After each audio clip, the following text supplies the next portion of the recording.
పరిశుద్ధాత్మ స్వరము ఆదరణ నీ కొరకే దైవాదరణ నీ కొరకే. దేవుని ప్రియమైన బిడ్డారా, ప్రభువైన యేసుక్రీస్తు వారి నామములో మీ అందరికీ నా హృదయపూర్వకమైన వందనాలు. పరిశుద్ధాత్మతో మన సహవాసం, మన స్నేహం కోసం ఈ మూడో భాగంలో మరికొద్ది మాటలు మనం ధ్యానం చేయబోతున్నాం. వాక్యానికి వెళ్లే ముందుగా చిన్న ప్రార్థన చేసుకుందాం. పరిశుద్ధుడా, ఘనమైన తండ్రి, వాక్యాన్ని ఆలకిస్తున్న ప్రతి బిడ్డను ఇప్పుడే దర్శించండి, మీ స్వాధీనపరచుకోండి, మీ పరిశుద్ధాత్మతో నింపు నాయన. బిడ్డను బలపరిచి వాడుకుని మన యేసుక్రీస్తు నామములో ప్రార్థిస్తున్నాను తండ్రి, ఆమేన్. దేవులారా, పరిశుద్ధాత్మతో మన సహవాసం దైవజనులు దీవెనిస్తున్నప్పుడు కానీ, అలాగే బైబిల్ గ్రంథంలో అనేక చోట్ల తండ్రి యొక్క ప్రేమ, ప్రభువైన యేసుక్రీస్తు వారి యొక్క కృప, పరిశుద్ధాత్మ దేవుని నిత్య అన్యోన్య సహవాసం మనందరికీ ఎల్లప్పుడూ కలుగునుగాకనే మాట దీవెనలో మనం చూస్తూ ఉంటాం. అందులో పరిశుద్ధాత్మ యొక్క సహవాసం ఎల్లప్పుడూ దేవుని బిడ్డలారా, పరిశుద్ధాత్మతో సహవాసం చేయడానికి దేవుడు ఎంత గొప్ప ధన్యతను, ఎంత గొప్ప కృపను దేవుడు మనకి ఇచ్చాడు. దేవుని బిడ్డలారా, పరిశుద్ధాత్మను కలిగిన వ్యక్తి లక్షణాలు ఒక భాగంలో మనం చెప్పుకున్నాం. ఒక వ్యక్తిలో పరిశుద్ధాత్ముడు ఉన్నాడు అనే దానికి రుజువులు ఒక భాగంలో పూర్తిగా వివరించడం జరిగింది. దేవుని ప్రియ బిడ్డలారా, అలాగే ఇక్కడ మనం చూస్తే పరిశుద్ధాత్మతో మన స్నేహం కొనసాగిస్తున్నప్పుడు పరిశుద్ధాత్మకు విరోధంగా మాట్లాడకూడదు, పరిశుద్ధాత్మను దూషించకూడదు, అలాగే పరిశుద్ధాత్మను ఎదిరించకూడదు అని మొదటి భాగంలో చూసాం.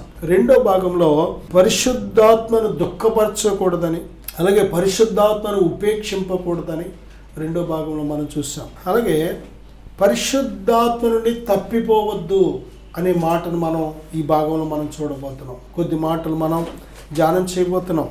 పరిశుద్ధ దేవుని వాక్యం నుంచి మనం చూసినట్లయితే హెబ్రీలు రాసిన పత్రిక 6వ అధ్యాయం 4 నుంచి 6 వరకు మనం చూస్తే, హెబ్రీ పత్రిక 6వ అధ్యాయం 4వ వచనం నుంచి హెబ్రీలు రాసిన పత్రిక, ఒక్కసారి వెలిగించబడి పరలోక సంబంధమైన వరమును రుచి చూచి పరిశుద్ధాత్మలో పాలివారై దేవుని దివ్య వాక్యమును రాబోవు యుగ సంబంధమైన శక్తుల ప్రభావమును అనుభవించిన తరువాత తప్పిపోయిన వారు తమ విషయంలో దేవుని కుమారుని మరలా సిలువ వేయిచు బాహాటముగా ఆయనను అవమానపరచుచున్నారు గనుక మారు మనసు పొందినట్లు అట్టి వారిని మరలా నూతనపరచుట అసాధ్యమో.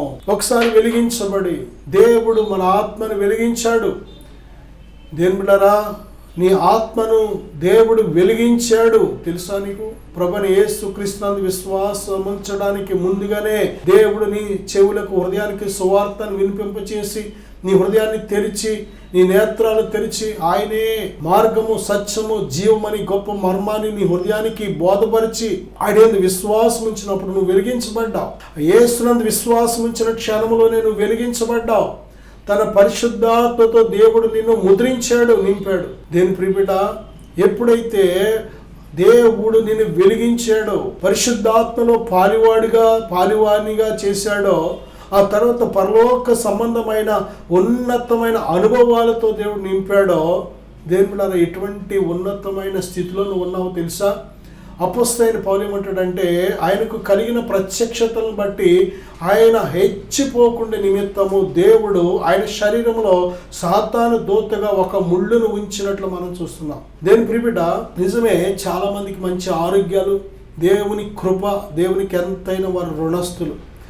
ఆరోగ్యం మహాభాగ్యం అన్నట్టు దేవుడిచ్చిన ఆరోగ్యం మనం కడవరకు కాపాడుకోవాలి, మంచిదే. అయితే దేని బిడ్డారా, చాలామందికి ఎటువంటి ముళ్ళు పెట్టకుండానే వారికి మంచి మంచి అనుభవాలు, ప్రత్యక్షతలో పరిశుద్ధాత్మ అభిషేకం చేత నింపి పరలోకపు ఉన్నతమైన అనుభవాలు దేవుడు ఇస్తూ ఉంటాడు. అయితే దేని బిడ్డారా, వారి దేహాల్లో ఎటువంటి ముళ్ళు లేక, వారిని కంట్రోల్ చేయడానికి లేక వారు ఏం చేస్తూ ఉంటారంటే తప్పిపోతూ ఉంటారు. వారంతటా వారే తప్పిపోతూ ఉంటారు. నా సహోదరుడా, సహోదరి, దేవుడు నిన్ను వెలిగించి తన పరిశుద్ధాత్మలో పాలివానిగా చేసి దేని ప్రియబిడ్డ పరలోకపు ఉన్నతమైన అనుభవాలతో నింపిన తర్వాత కూడా తప్పిపోయావంటే నిజంగా ఎంత దౌర్భాగ్యం. నువ్వు ఇవన్నీ పొందుకొని పోగొట్టుకునే కంటే అసలు పొందుకోకుండా ఉండడమే మంచిది. మనం ఏదైనా వస్తువుని చాలా డబ్బులు పెట్టి కొనుక్కున్నాం, బంగారం కొనుక్కున్న కొద్ది రోజులకే అది ఎక్కడో పాడేసుకున్నాం. ఎంత బాధ ఉండదు చూడండి. దేని ప్రిబిడ్డ, పొందుకొని పోగొట్టుకునే కంటే పొందుకున్నది నీకు జాగ్రత్తగా కాపాడుకోవడం తెలియకపోతే, రాకపోతే నువ్వు పొందుకోకుండా ఉండడం మంచిది. ఎందుకంటే పొందుకున్న పోగొట్టుకునే గుణం ఉన్నప్పుడు, పొందుకున్న ప్రభుని విడిచిపెట్టేసే గుణం ఉన్నప్పుడు, దేవుని నుంచి పొందుకున్న తర్వాత మళ్ళీ దేవునికి గాయపరిచే విధంగా, దేవుని దుఃఖపరిచే విధంగా, దేవుని మీద తిరుగుబాటు చేసే విధంగా నీ మనసు స్వభావం ఆ విధంగా విరోధంగా మారేలాగా ఉన్నట్లయితే పొందుకోకుండా ఉండడం మంచిది. పొందుకొని పోగొట్టుకునే కంటే పొందుకోకుండా ఉండడం మంచిదని దేవుడు చెప్తున్నాడు. ఎవడనో ఇద్దరు యజమానులకు దాసుడుగా ఉండలేడు. ఎవడో ఒకడినే సేవించగలడు. ఒకడికి లోబడి ఒకడిని తృణీకరించాలి, ఒకడు ప్రేమించి ఒకడు ద్వేషించాలి. ఎవరో ఒకరినే దేని ప్రిపెట్టాలి. దేవుడు కావాలి, నాకు లోకం కావాలి, దేవుడు కావాలి, శరీర క్రియలు కావాలి, దేవుడు కావాలి, నాకు దెయ్యం కావాలి, దేవుడు కావాలి, నాకు పలానా పాప పనులు కూడా కావాలి అంటే you can not. It is impossible to satisfy two masters. నా సహోదరుడా, సహోదరి, నువ్వు ఇద్దరు యజమానులను సంతోషపరచలేవు. దేవుని సంతోషపరచాలి, నీ శరీరాన్ని సంతోషపరచాలి, దేవుని సంతోషపరచాలి, లోకాన్ని సంతోషపరచాలి, దేవుని సంతోషపరచాలి, ఆ డబ్బు కూడా కావాలి అంటే ఇది నీకు సాధ్యం కాదు. నీ భక్తి ఎంతోసేపు ముందుకు వెళ్ళదు, వెనక్కి జారిపోతావు, పడిపోతావు, దేవునామానికి అవమాన పాలైపోతావు. అందుకే బైబిల్ చెప్తుంది, పరిశుద్ధుడా ఘనమైన తండ్రి, వాక్యాన్ని ఆలకిస్తున్న ప్రతి బిడ్డను ఇప్పుడే దర్శించండి, మీ స్వాధీనపరచుకోండి, మీ పరిశుద్ధాత్మతో నింపు నాయన. బిడ్డను బలపరిచి వాడుకుని యేసుక్రీస్తు నామములో ప్రార్థిస్తున్నాను తండ్రి, ఆమేన్. దయచేసి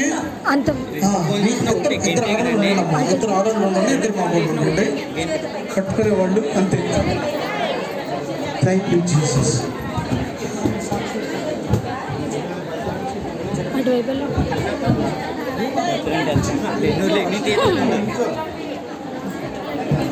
చూడు చూడు చూడు చూడు చూడు.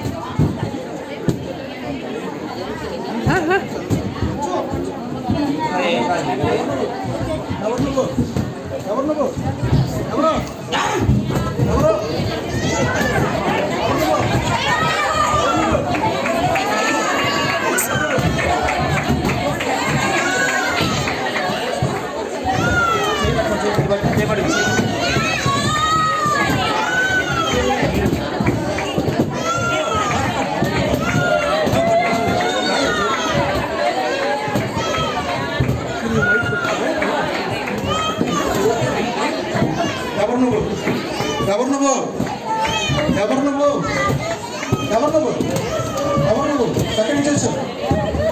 ఎవరు నువ్వు? చెప్పు. ఎవరు నువ్వు? ఎవరు నువ్వు? ఎవరు నువ్వు? ఎవరు నువ్వు? ఎవరు నువ్వు? ఎవరు నువ్వు? ఎవరు నువ్వు? ఎవరు నువ్వు? ఎవరు నువ్వు? ఎవరు నువ్వు? ఎవరు?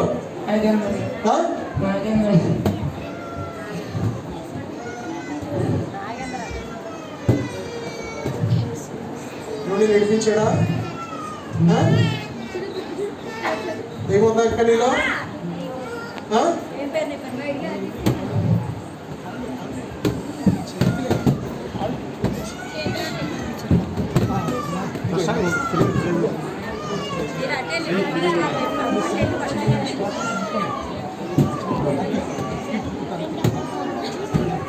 ఎవరు నువ్వు? ఎవరు నువ్వు? ఎవరు నువ్వు? ఎవరు నువ్వు? ఎవరు నువ్వు? దెయ్యాను బా. ఎక్కడి నుంచి వచ్చావు? ఎవరు నువ్వు? ఎవరు నువ్వు? ఎవరు నువ్వు?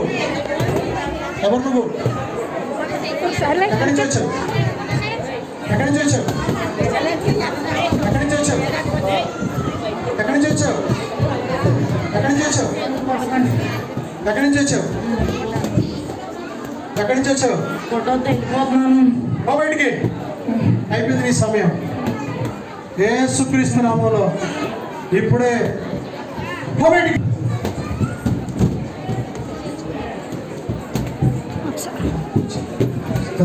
వందనాలు చెప్పేసరికి హల్లెలూయా.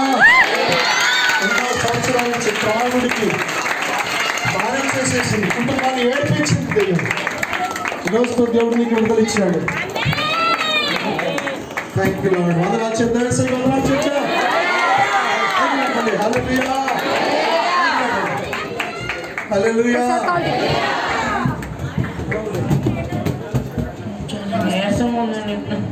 విడిపించారు, దెయ్యం వెళ్ళిపోయింది. యేసుకి వందనాలు చెప్పండి. Thank you Jesus. హల్లెలూయా,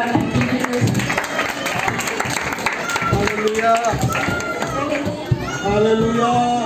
నా పేరు నాగేంద్ర. మీరు ఏ ఊరు నుంచి వచ్చారండి? మీ చర్చికి ఎప్పటి నుంచి వస్తున్నారు? 5 years నుంచి. 5 years నుంచి వస్తున్నారు. ఇప్పుడు మీకున్న సమస్య ఏంటి? ప్రింటింగ్ ఎక్కువ తీసుకోండి, దాని గురించి పాస్పోర్ట్ విడుదల ఇస్తారని చెప్పి వస్తున్నాను. ఏ సమస్య? రావడైన సమస్య. మరి దైవజనుల దగ్గరికి వచ్చినప్పుడు మీ సమస్యను ప్రార్థిస్తున్నప్పుడు దైవజనులు ఆ సమస్యను విశ్వసించి ప్రార్థించినప్పుడు మీకు ఎలా అనిపించింది? అసలు నేను దగ్గరికి వెళ్ళకపోయాను, కొండని మంటలు వచ్చేసి ఆయన దగ్గరికి వెళ్తుంటే ఆయనకి పారిపోయాను. ఆయన దగ్గరికి కూడా వెళ్ళకపోయాను అసలు. అప్పుడు నేను పక్కన వాళ్ళని పట్టుకుని ఫస్ట్ వాటర్ స్ప్రే చేయగానే ఏమేమి తెలియదు, పడిపోయాను. అలా ఉందా పట్టేసినట్టు అయిపోయి తర్వాత రిలీజ్ అయ్యాను. కిందకి వచ్చాను ఆ వాటర్ స్ప్రే చేసి. తర్వాత మీకు రిలీఫ్ అనిపించింది. ఇప్పుడు మీరు ఇతరులకు ఇచ్చే సాక్ష్యం ఏంటి? దేవుడు నమ్మదగిన దేవుడు, పరిశుద్ధమైన దేవుడు. నేను కూడా నమ్మాను, నాకు కొంచెం బాగుంది. మరి ఈ బ్రదర్ జీవితంలో అనేకమైన బంధకాలు, త్రాగుడైన బంధకం నుంచి ఎంతో మరి దేవునికి ఆయాసకరంగా జీవించాడు. కానీ దేవుని ఎదుకు వచ్చేవారిని ఆయన ఎంత మాత్రంలో కూడా ఎక్కివాడు. ఎందుకంటే ఆయన మన కన్న తండ్రి కనుక. మరి దైవజనులకి దగ్గరికి వచ్చి ఆ అభిషేక వాటర్ని సేవ్ చేస్తే నా జీవితం బాగుపడుతుందని వచ్చి దైవజనులతో ప్రార్థన చేస్తున్నప్పుడు మరి ఆ యొక్క దురాత్మ అతని నుంచి వీడి వెళ్ళిపోయి ఎంతో నెమ్మది సమాధానంతో ఆ బిడ్డ నింపబడ్డాడు. ఇది కేవలం దేవుని యొక్క మహిమ. మనందరం కూడా ఒకసారి చప్పట్లు కొట్టి దేవుని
ఎవరు ఎక్కడి నుంచి వచ్చారు?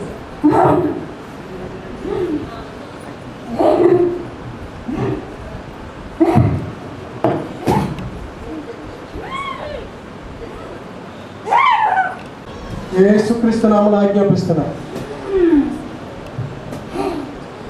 ఎప్పటి నుంచి ఉన్నావు? ఎంతకాలం నుంచి ఉన్నావు?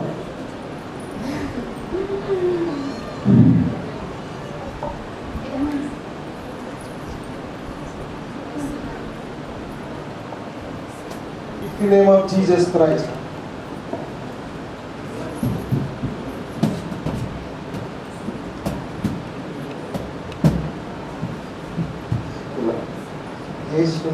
విడుదల ప్రకటిస్తున్నాను. మొదలుకొని సంపూర్ణ ఆరోగ్యం, నెమ్మది, సంతోషం కలుగులుగా అర్పిస్తున్నాను. దేవుడిని విడిపించాడు. సంతోషంగా దేవుడికి స్తోత్రం చెప్పండి. హల్లెలూయా. దేవుడు నన్ను విడిపించాడు.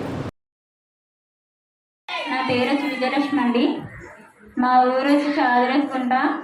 నేను కొన్ని రోజులుగా ఎంతగానో నలిగిపోతున్నాను. అది ఏంటన్నది నాకైతే తెలియడం లేదు. ఇంట్లో బాధల వల్ల ఎందుకు నలిగిపోతున్నానో తెలియడం లేదు. పిల్లల విషయం వచ్చి కూడా వాళ్ళు ఎంతగానో నా దగ్గరికి వచ్చినా నేను వాళ్ళని కూడా దగ్గరికి రానివ్వడం లేదు. అది కోపం వచ్చేస్తుంది. వాళ్ళతో ఎంతగానో చిరాకు పడుతున్నాను నేను. అది కూడా నాకు తెలియడం లేదు. ఇంట్లో భర్త విషయమందు కుటుంబ విషయమందు నేను ఎంతగానో నలిగిపోతున్నాను. అది నాకు తెలియడం లేదు. తర్వాత వచ్చి వాళ్ళు దెబ్బలాడుకున్నా ఏం చేసినా నేను దేంతో దాంతో కొట్టేసుకుంటున్నాను. అది నేను ఎందుకు ఇలా చేసుకుంటున్నానో కూడా నాకు తెలియడం లేదు. ఇలా అమ్మ వాళ్ళు నన్ను ఇలా రమ్మని చెప్పారు. ఫాస్ట్ గారి దగ్గరికి వచ్చాను. నేను వచ్చినా నేను దగ్గరికి రావడానికి ఎంతగానో ఆలోచిస్తున్నాను. ఆయన వచ్చి నాకు ఏమీ కాదు నీకు, ఇలా ఉంటుంది నీకు అని ఆయన నాకు ఎంతగానో చెప్పారు. చెప్పి నేను ఆయన దగ్గరికి వచ్చేసరికి జీవజలాలు ఇలా జల్లడం వల్ల నాలో ఉన్న దురాత్మ ఎంతగానో బయటికి వెళ్ళిపోయింది. దేవుడు నన్ను ఎంతగానో దీవించి నాకు ఇంత ఆరోగ్యవంతమైన శక్తిని నాకు కలగజేశారు. తల్లో ఉన్న భారం మొత్తం నాకు ఎంతగానో తొలగిపోయింది. తల్లో ఎంతగానో బాధపడుతూ నాకు ఏదేదో అయిపోతున్నట్టు దేంతోనూ కొట్టేసుకుంటున్నాను నేను. అలాంటిది దురాత్మ నాలో ఉండి నన్ను ఎంతగానో శోధన పెట్టింది. ఈ పెట్టడం వల్ల నాకు ఈ జీవజలాలు జల్లడం వల్ల నాకు ఎంతగానో పరిశుద్ధాత్మ నాకు ఎంతగానో కలగజేశాడు దేవుడు. నాకు ఎంతగానో ఇప్పుడు తేలిగ్గా ఉంటుంది. ఉండి నన్ను దేవుడు ఎంతగానో దీవించి బలపరిచినందుకు నా కుటుంబాన్ని కూడా నాకు సన్నిధిలోకి నడిపించమని, నా కుటుంబాన్ని దేవుడు దీవించి ఆశీర్వదించమని, చిన్న సాక్ష్యం దేవుడు దీవించమని.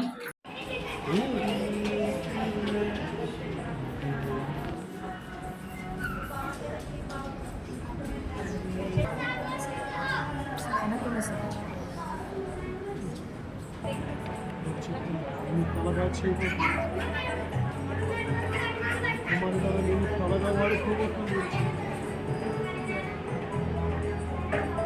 మించిన ప్రయాణం ఇవాళకి తోడుగా ఉన్నారు కనుక ఈ పూర్తిగా రూపించడానికి 5 వర్గాల నుండి వచ్చారు. మార్గాన్ని సరళం చేయబోతున్నారని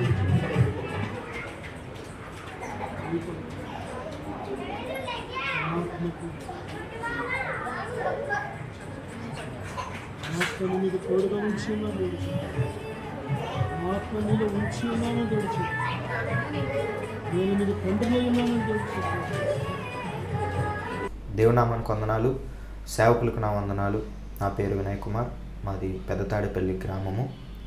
నేను కూడా దేవుడు నమ్ముకొని దేవుడి మందిరానికి అయితే వెళ్ళేవాడిని, కానీ నా ఆత్మీయ జీవితం అంత ఫలవంతంగా లేదు. అనేకమైన బంధకాలతో నా ఆత్మీయ జీవితము ఉంటూ ఉండేది.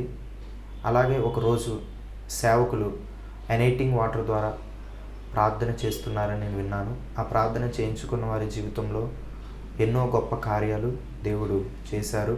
చాలామంది విడుదల లేని వారు విడుదల పొందుకున్నారు, స్వస్థత లేని వారు స్వస్థత పొందుకున్నారు. ఎప్పుడైతే ఆ సాక్ష్యాన్ని నేను విన్నానో, నా జీవితంలో కూడా దేవునిలో బలంగా సాగాలని, దేవునిలో నడవడానికి, నేను కూడా దేవునిలో స్థిరముగా ఉండాలని చెప్పి ఒకరోజు సేవకుల యొద్దకు వెళ్ళి ప్రార్థన చేయించుకున్నాను. ఎప్పుడైతే సేవకుల ద్వారా ప్రార్థన చేస్తున్నప్పుడే దేవుడు నన్ను బలంగా తాకారు.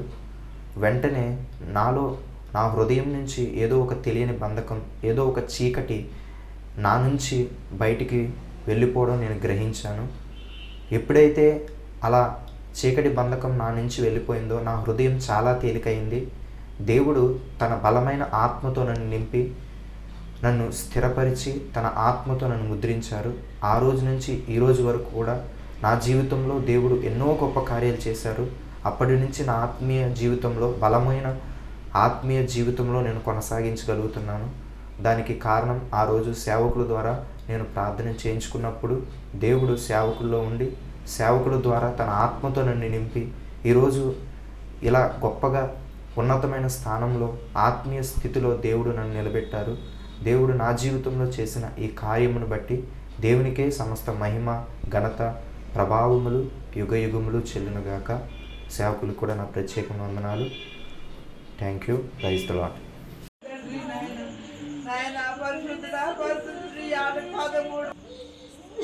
కుటుంబాన్ని నాశనం చేసిన దెయ్యమా, పో బయటికి. అవుట్ అవుట్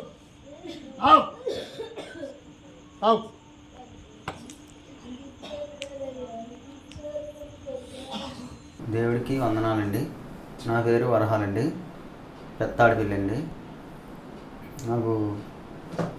నేను వ్యవసాయం పని చేస్తానండి. వ్యవసాయం పని చేస్తాను. మా ఆవిడ మన చర్చికి వెళ్తుందండి. మా ఆవిడ నేను ఎన్నోసార్లు మా ఆవిడ చర్చికి రావచ్చు కదా ఎన్నోసార్లు అనేదండి. నేను వెళ్ళేవాడిని కాదండి. మామూలుగా ఈ తాగుడికి బాగా వ్యానస్గా అయిపోయి నేను ఎప్పుడు చెప్పినా ఎన్నిసార్లు చెప్పినా సరే వెళ్ళేవాడిని కాదండి. అలాగా కొన్నాళ్ళకి ఈ తాగడం చేయడం ఇంటికాడ పిల్లలనేది కూడా పట్టించుకున్నాను కాదు. అలా కొన్ని నెలలు అలా జరిగాక ఇంకా సరే నేను బండి మీద ఒక దగ్గరికి ఏదో పని మీద వెళ్తుంటే బండి కుక్ అయిపోయింది. అవతల నాకు కూడా గట్టిగా దెబ్బలు తోలేయండి. మా పక్కనే ఒక ఇదంతా ఒక మనిషి మునిగిపోయింది, గొయ్య కూడా ఉంది, అందులో కూడా వెళ్ళకుండా రోడ్డు మీదే పడిపోయింది. నేను అప్పుడు అనుకున్నాను, ఏంటి మా ఆవిడ దేవుళ్ళలోకి వెళ్తుంది, ఆ దేవుడే నన్ను ఎంతో కాపాడాడు అనుకున్నాను. అయినా సరే మళ్ళీ ఈ దెబ్బలు మారినా సరే మళ్ళీ నేను మానలేకపోయానండి.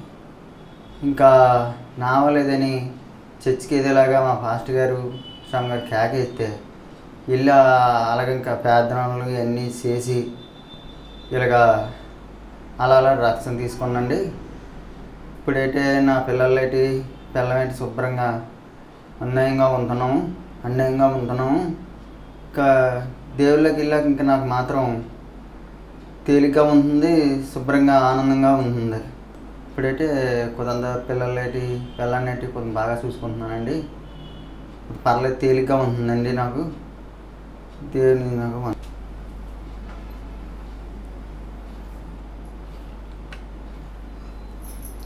దేవుని నామాలకు వందనాలు. దైవశాల కుటుంబానికి నా వందనాలు. మరి మాది పెత్తాడపల్లి. నా పేరు రాళ్ళపూడి వెంకటలక్ష్మి. మా ఆయన గారి పేరు వరహాలు. నాకు వివాహం అయ్యి 19 సంవత్సరాలండి. అప్పటి నుంచి ఇప్పుడు దాకా కూడా దేవునిలో తెలిసేది కాదు, దేవునిలోకి మాకు అప్పుడు తెలిసేది కాదు. మేము మా ఊరి నుంచి ఇక్కడ పెత్తాడపల్లి వచ్చినప్పటికి మాకు ఇంకా దేవునిలో ఎదగలేదండి. అప్పుడు నేను కొన్ని పెద్ద పిల్లకి యాక్సిడెంట్ అయిందండి. యాక్సిడెంట్ ద్వారాగా నేను దేవునిలోకి వెళ్ళడం జరిగింది. నా పెద్ద పిల్లకి కాలు ఇరిగిపోయింది. ఇక్కడ యాక్సిడెంట్ అయ్యిందండి పెత్తాడపల్లిలోనే. ఆ కాలు ఇరిగిపోయిన కానించి దేవుడి గురించి అసలు మాకు తెలియదు. మా అమ్మ మా నాన్నగారు వెళ్ళేవారు కానీ మాకు తెలియదండి. అప్పటి నుంచి దైవసేవకులు వచ్చి నా బిడ్డ విషయంలో ప్రార్థన చేశారు. నా బిడ్డ కాలు విరిగిపోయిన సమయంలో దేవుడే వచ్చి మాతో మాట్లాడే బిడ్డని కాలు విరిగిపోయిన కాలుని అతికించి ఆ బిడ్డని రక్షించాడు. అప్పటి నుంచి నేను దేవుడి గురించి తెలుసుకున్నానండి. దేవునిలో ఎలాగెదగాలి, దేవునిలోకి ఎలాగెళ్ళాలి అని అపవాదు నా పట్ల ఎంతగానో శోధించాడు నాకైతే తెలియదు. మరి దేవుడు నా బిడ్డ ద్వారాగా, నా పెద్ద బిడ్డ ద్వారాగా దేవునిలో నేను ఎదగడం జరిగిందండి. అప్పటి నుంచి ఇప్పటి వరకు కూడా 5వ సంవత్సరం పాప అప్పుడు నా పిల్లకి కాలు ఇరిగిపోయిందండి, పెద్ద పిల్లకి. అప్పటి నుంచి ఇప్పుడు దాకా కూడా నేను దేవునిలోనే కొనసాగుతున్నాను. ఎన్నో ఇబ్బందులు, ఎన్నో ఇరుకులు అయినప్పటికీ నేను ఎదుగుతూనే ఉన్నానండి. నాకు 2 ఆడపిల్లలండి. మా ఆయన అయితే చిన్నప్పటి నుంచి యవ్వన వయసు నుంచి త్రాగుడికి లోబడేయండి. అయినా సరేలేని దగ్గర సంబంధమే చేసుకుంటే తర్వాత పెళ్ళైన వాళ్ళు మారిన వాళ్ళు లేరటని చేసుకున్నాము. ఆ బిడ్డ మారాడు. ఆ బిడ్డ వల్ల చాలా సాధనలు వచ్చాయి. ఆ బిడ్డ త్రాగుడికి లోబడిపోయి బాగా వ్యసనానికి లోబడిపోయాడు. అయినా దేవుడిని అడిగేదాన్ని, పాస్టర్ గారి దగ్గరికి వచ్చి ప్రార్థన చేయించేదాన్ని. ప్రార్థన చేసినప్పుడు సరేనమ్మ నీ భర్త మారుతాడమ్మా ఏదో ఒకటి అయ్యాని అనేవారు. ప్రార్థన చేసేవారు దైవ సేవలు కూడా. అలాగే ప్రార్థనకు అప్పుడప్పుడు జనవరి 1 కానీ క్రిస్మస్ కానీ వస్తూ ఉండేవాడు. త్రాగేసే వస్తూ ఉండేవాడు. వచ్చినా సరే అలాగ తిరుగుతూ ఉండేవాడు. అలాగే ఒక రోజు మట్టుకి ఫుల్గా డ్రింక్ తాగేసి ఎలమిల్లి వెళ్తుండగా పెద్ద యాక్సిడెంట్ అయ్యిందండి. తనకి తంబాన్ని కొట్టేశాడు. స్ట్రైట్గా వెళ్ళి తంబాన్ని కొట్టేస్తే తల ఇక్కడికి ఇలాగా పగిలిపోయిందండి, కోసేసింది తంబం. అక్కడ చిన్న బోధు కూడా ఉంది. ఆ బోధులో పడకుండా దేవుడు తన రెక్కల సాటును కాపాడే పక్కన పడేలాగా బోధులోకి వెళ్ళకుండా పక్కనే పడ్డాడండి. పడినప్పుడు అప్పుడు కూడా అన్నాను, దేవుళ్ళలోకి రా అన్నాను. వచ్చేవాడు కాదు. ఆయన నిజమైన దేవుడే బతికించాడు అనేవాడు. బాగున్నప్పుడు అప్పుడు దెబ్బలు అయినాయి, యాక్సిడెంట్ అయినప్పుడు ఆపరేషన్ చేయించామండి, బ్రెయిన్ ఆపరేషన్ కూడా చేయించామండి. తనకి తల కూడా గాయమైపోయింది. అప్పటి నుంచి కొద్ది రోజులు బాగానే అన్నాడండి. మళ్ళీ త్రాగుడికి లోబడిపోయి మళ్ళీ త్రాగడం మొదలు పెట్టేశాడు. త్రాగుడికి లోబడిపోయాడు. తాగుడు బానిసై తిరిగేవాడు. నన్ను కానీ పిల్లలు కానీ పెట్టించుకునేవాడు కాదు. ఎన్నో అప్పులు చేసేసేవాడు. పనికిరాని వృధా ఖర్చులన్నీ చేసేసేవారు. మా మాట వినేవాడు కాదు. మేము ఏమన్నా అంతే కొట్టేసేవాడు. అయినా దేవుడికి మొరపెట్టేదాన్ని. వచ్చి దేవుడికి మొరపెట్టినప్పుడు అలాగే కొన్ని దైవ సేవకులు మాట్లాడుతుండగా నాతో మాట్లాడేవాడు. మాట్లాడినప్పుడు నేను మళ్ళీ అప్పటికప్పుడే మనసు కుదురుగా ఉండేది. తర్వాత మళ్ళీ ఇంటికి వెళ్ళాక మళ్ళీ తాగేసి వచ్చి మళ్ళీ గొడవల కింద ఉండేది. అయినా అలాగే దేవుళ్ళో కొనసాగుతుండేదని నేను. నా భర్త మళ్ళీ త్రాగుడికి లోబడిపోయి నన్ను కొట్టేసి నన్ను చాలా బాధ పెట్టినప్పుడు నేనైతే నేను వెళ్ళలేదండి. మా అమ్మ వాళ్ళ ఇంటికి వచ్చేసాను. వచ్చేస్తే దైవ సేవకులు ఒకటే మాట అన్నారు, నీ భర్త మారుతాడమ్మా, నువ్వేం కంగారు పడకు, నీ భర్త ఎలాగైనా సరే మారుతాడు, రక్షించబడతారు, నువ్వు కంగారు పడక అన్నారు. అన్నప్పుడు నేనైతే ఇంకా అప్పుడు మా అమ్మ ఇంటికాడే ఉండేదాన్ని అండి. అప్పుడే ప్రార్థనకు వచ్చాను. తర్వాత మా ఆయన్ని ప్రార్థనకి కొద్ది మందిని వెళ్ళి తీసుకురమ్మని ప్రార్థన చేశారండి. తైలాభిషేకంతో ప్రార్థన చేశారు. నా భర్త అప్పుడు ప్రార్థన చేసినప్పుడు కొద్దిగా విడుదల దయచేశాడు అని పాస్టర్ గారు చెప్పారు. అమ్మ కొద్ది రోజులు నువ్వు ఉండు, నీ భర్త మారుతాడు, నీకేం భయం లేదని దైవసేవకులు నాతో మాట్లాడేవారు. దేవుడే వారి హృదయంలో ఉండి మాట్లాడించేవాడు.